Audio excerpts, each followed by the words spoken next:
7월 15일 금요일 새벽기도 하나님께 함께 예배드리겠습니다. 우리 사도신경 하심으로 신앙을 고백하겠습니다.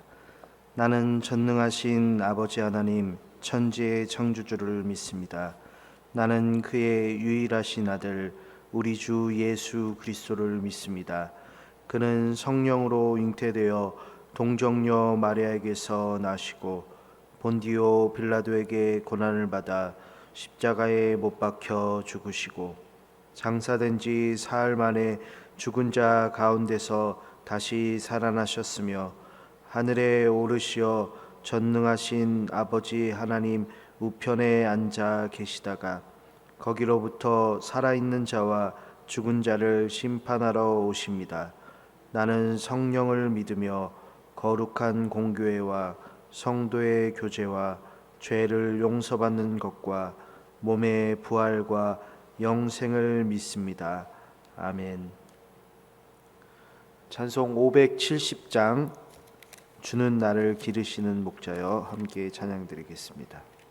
주는 나를 기르시는 목자요 나는 주님의 귀한 어린 양 푸른 풀밭 맑은 시냇 물가로 나를 늘 인도하여 주신다.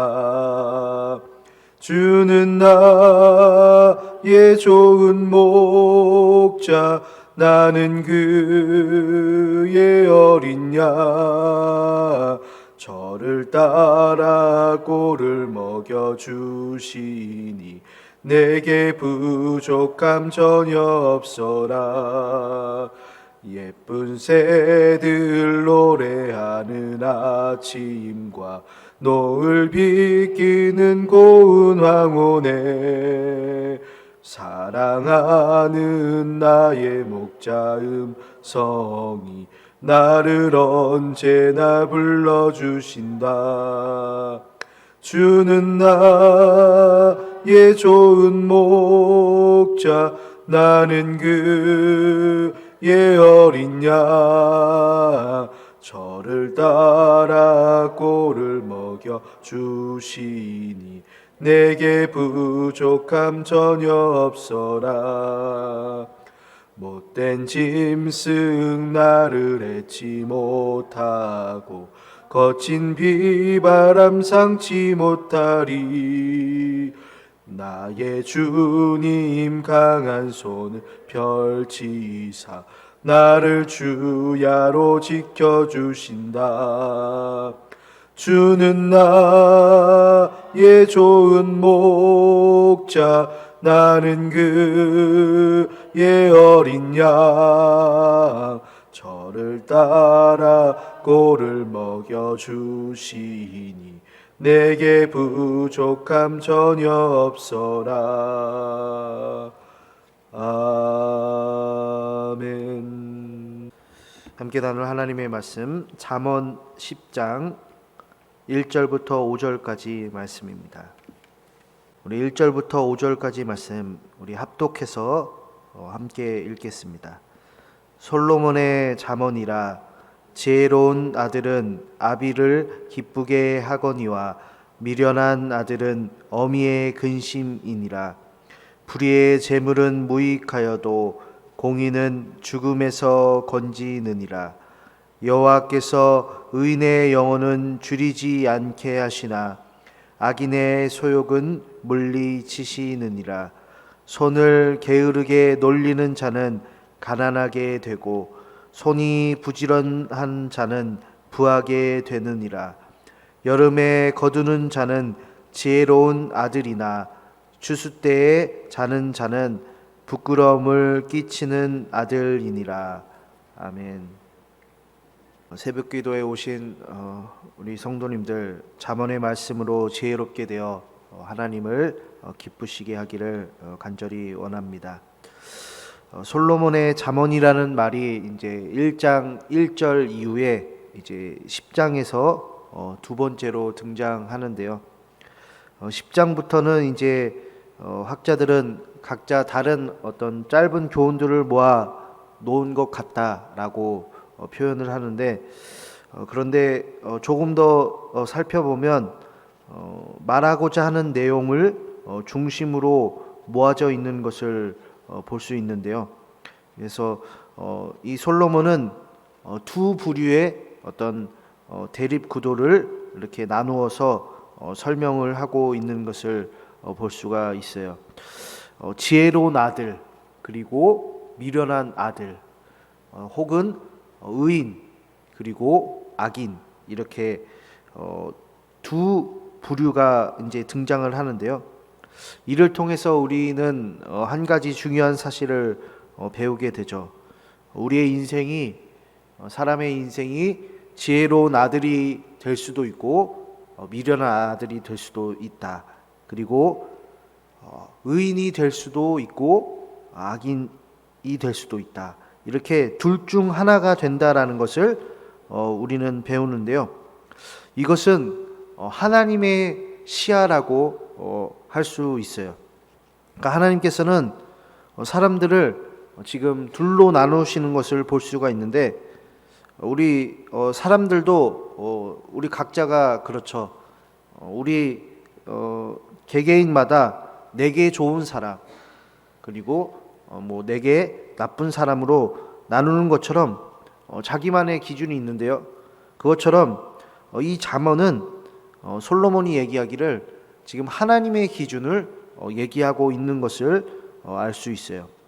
그렇다면 하나님은 무슨 기준으로 그렇게 의인과 악인, 그리고 지혜로운 아들과 또한 어리석은 미련한 아들을 나누는 것인가 보면요, 1절부터 5절까지 보니까 사실 시작부터 과정, 그리고 결과에 이르기까지 모든 것이 다른 것을 볼 수가 있어요.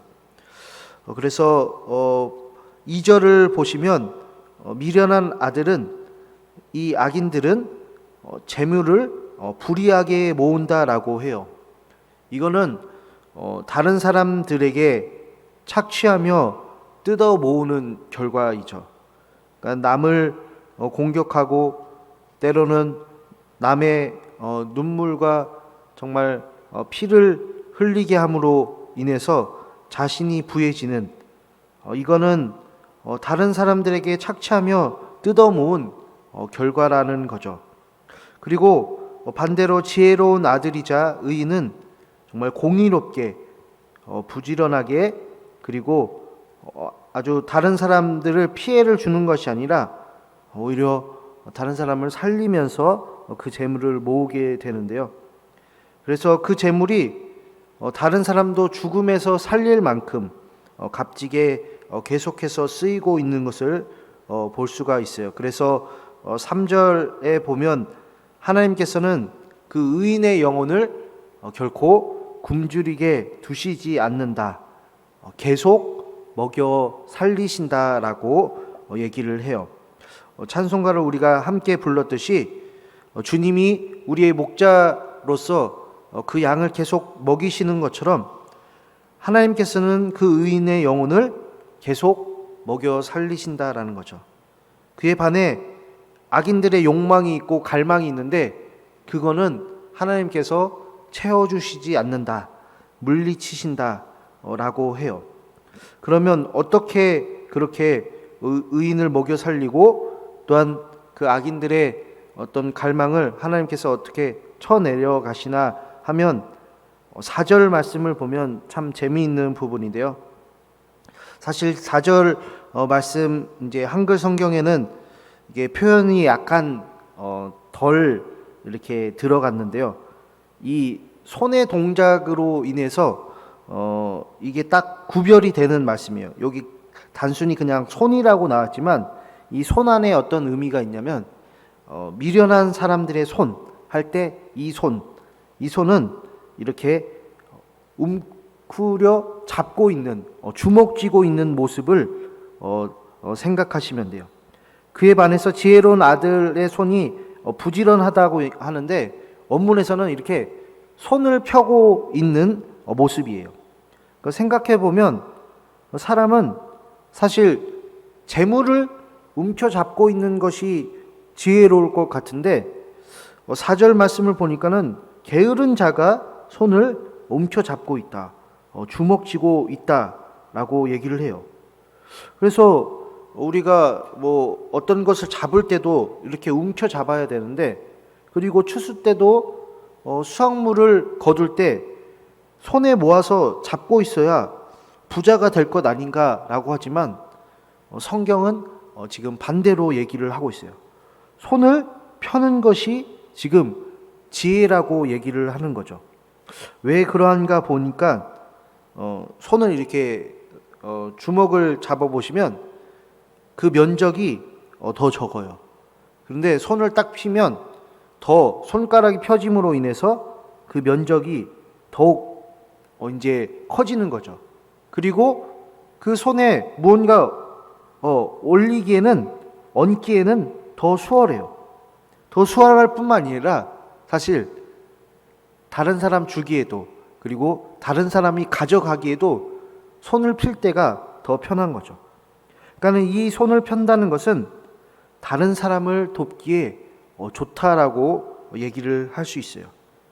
그러니까 지혜로운 아들이란, 의인이란 손을 펴서 베푸는 인생이라 할 수 있어요. 그래서 그에게는 12절 말씀처럼 사랑이 담겨 있어요. 그의 손에는, 그의 마음에는 하나님의 사랑이 엿보이는 거죠. 그러니까 다른 사람에게 손을 내밀 수 있는 용기가 이 의인에겐 있어요. 자신이 가지고 있는 것을 손을 펴가지고 다른 일을 살릴 수가 있는 것이죠. 이것이 지혜로운 아들이라고 오늘 말씀하고 있어요. 그리고 또한 그 손으로, 편 손으로 다른 사람의 허물까지 가릴 수도 있는 것이죠. 하지만 그에 반해 미련한 사람을 보세요. 주먹을 쥔 손으로 무엇을 할 수 있을까? 이 손을 보면 매우 공격적인 형태예요. 그래서 이 주먹만 듣고 사람 앞에서 이렇게 딱 서 있으면 그것만으로도 겁이 먹게 되고 겁을 주고 위협을 하는 행동이죠. 그리고 이 주먹을 가지고 뭘 할 수 있을까요? 남을 때릴 수도 있고 자신이 가진 것을 결코 다른 사람에게 주지 않겠다라는 습성이 담겨 있어요. 이런 자는, 이런 미련한 아들은 하나님께서 그 욕망을 반드시 물리치신다라고 얘기해요. 그 말은 미련한 자의 심판이 얼마 남지 않았다, 곧 이루어진다라는 말과도 같죠. 그러므로 우리는 오늘 성경을 통해서, 솔로몬의 잠언을 통해서 우리가 하나님 앞에서 지혜로운 아들이 되어야 한다라는 것을 깨달을 수 있어요. 하나님께서 기뻐하시는 것이 무엇인지 그것을 행해야 되는데, 그것이 바로 손을 펴는 행위다라는 것을 기억하시면 돼요. 우리가 손을 펴게 되면 많은 이들이 살게 되죠. 하나님은 그 우리의 베품을 보시고서 결코 우리 자신도 가난하게 두시지 않는 거예요. 우리가 베푸면 베풀수록 배로 돌아오는 것이 바로 하나님의 복이에요. 우리가 나누면 나눌수록 하나님께서는 그 없어진 것을 다시 또한 채워주시고, 또한 우리의 삶이, 또한 가난한 자가 더욱 이제 윤택하게 돼서 우리 서로가 풍성해지는 것이죠. 이렇게 성도님들의 삶이 나눔을 통해서, 손을 펴을 통해서 더욱 부해지기를 간절히 축복해요. 하나님 아버지, 오늘도 잠언을 통해서 하나님의 지혜를 들려주시니 참으로 감사합니다. 하나님은 우리의 베품을 보시고서 결코 가난하게 두시지 않습니다. 하나님, 우리가 손을 피면 필수록 더욱 많은 사람들이, 많은 이웃들이 또한 그 죽음에서 생명으로 옮겨지고, 또한 그들의 슬픔과 눈물이 기쁨이 될 줄 믿습니다. 하나님, 우리가 나누면 나눌수록 그 하나님의 복을 더욱 풍성히 누리며 우리의 삶도 더욱더 윤택해지고 부해지기를 원합니다. 하나님, 나누는 복이 우리 가운데 있게 하여 주옵소서. 예수님 이름으로 기도합니다. 아멘. 하늘에 계신 우리 아버지, 아버지의 이름을 거룩하게 하시며 아버지의 나라가 오게 하시며 아버지의 뜻이 하늘에서와 같이 땅에서도 이루어지게 하소서. 오늘 우리에게 일용할 양식을 주시고 우리가 우리에게 잘못한 사람을 용서하여 준 것 같이 우리 죄를 용서하여 주시고 우리를 시험에 빠지지 않게 하시고 악에서 구하소서. 나라와 권능과 영광이 영원히 아버지의 것입니다. 아멘. 이 새벽에 함께 기도할 때에 우리 성도님들과 그 가정에 나눔의 복이 가득 넘치기를 위해서 목사님과 그 가정 위해서 우리 교회 각 구역과 각 기관과 또한 교회 학교 위해서 세계 선교와 또한 개인 기도 제목 놓고 함께 기도로 나아가겠습니다.